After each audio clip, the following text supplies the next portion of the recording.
कबूतर का जोड़ा और शिकारी। एक निर्जन स्थान में एक व्याध रहता था।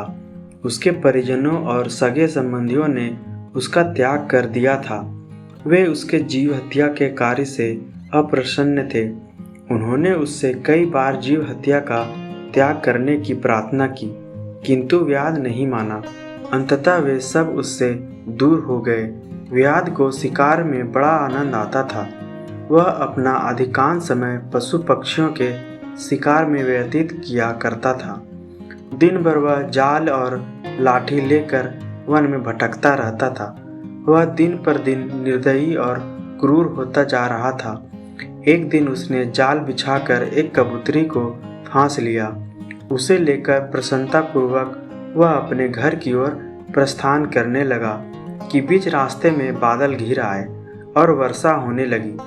वर्षा के जल से व्याध पूर्णतः भीग गया। वह सर्दी से ठिठुरने लगा। वह वर्षा से बचने के लिए आश्रय ढूंढने लगा।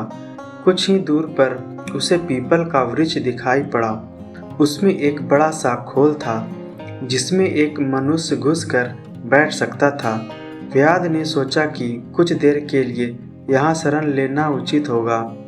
वह खोल में घुस गया और बोला, इस खोल में रहने वाले जीव, मैं यहाँ कुछ देर आश्रय ले रहा हूँ। आशा है तुम्हें कोई आपत्ति नहीं होगी। इस सहायता के लिए मैं आजीवन तुम्हारा ऋणी रहूँगा। उस खोल में उस कबूतरी का पति रहता था जिसे व्याध ने पकड़ लिया था।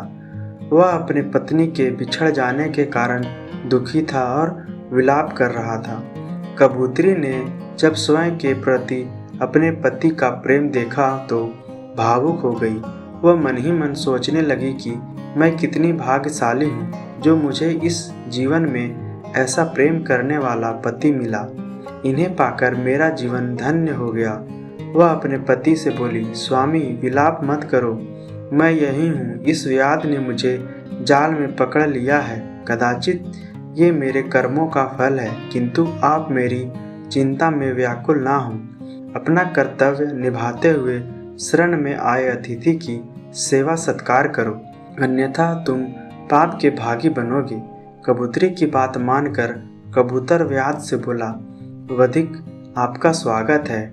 आप यहाँ निसंकोच विश्राम करें। यदि आपको किसी प्रकार का कष्ट हो तो मुझे बताएं, मैं उसके निवारण का हर संभव प्रयास करूँगा। व्याध बोला, मैं वर्षा के जल में भीग गया हूँ, मुझे ठंड लग रही है, कुछ ताप की व्यवस्था कर दो। कबूतर ने लकड़ी जमा की और उसे जला दिया। अतिथि आग सेकने लगा और उसकी ठंड दूर हो गई। फिर कबूतर ने सोचा कि अतिथि अवश्य भूखा होगा, मुझे इसके लिए भोजन की व्यवस्था करनी चाहिए। किंतु उस समय उसके पास अन्न का एक दाना नहीं था। वह विचार करने लगा कि क्या करूं कि अतिथि की भूख शांत कर सकूं। कुछ देर विचार करने के बाद उसने निर्णय लिया कि अब वो कबूतरी भी मेरे साथ नहीं है, मैं जीवित रहकर क्या करूँगा। अब मुझे अपने ही शरीर त्याग कर व्याध का भोजन बन जाना चाहिए। यह सोचकर वह आग में कूद गया। उसका ये बलिदान देख व्याध की आत्मा व्याकुल हो गई। वह आत्मग्लानि में डूब गया और मन ही मन स्वयं को धिक्कारने लगा। उसी क्षण उसने कबूतरी को मुक्त कर दिया। कबूतरी ने जब अपने पति को आग में जलता हुआ देखा तो विलाप करने लगी और कहने लगी कि ये मेरे कर्मों का फल है जिसकी सजा आपको मिली। अब मैं अकेली इस संसार में जीकर क्या करूँगी। कबूतरी ने भी आग में कूदकर अपने प्राणों का त्याग कर दिया। कबूतर और कबूतरी का ये बलिदान देख व्याध की आंखें खुल गई। उसने उसी समय जीव हत्या त्याग देने का प्रण किया।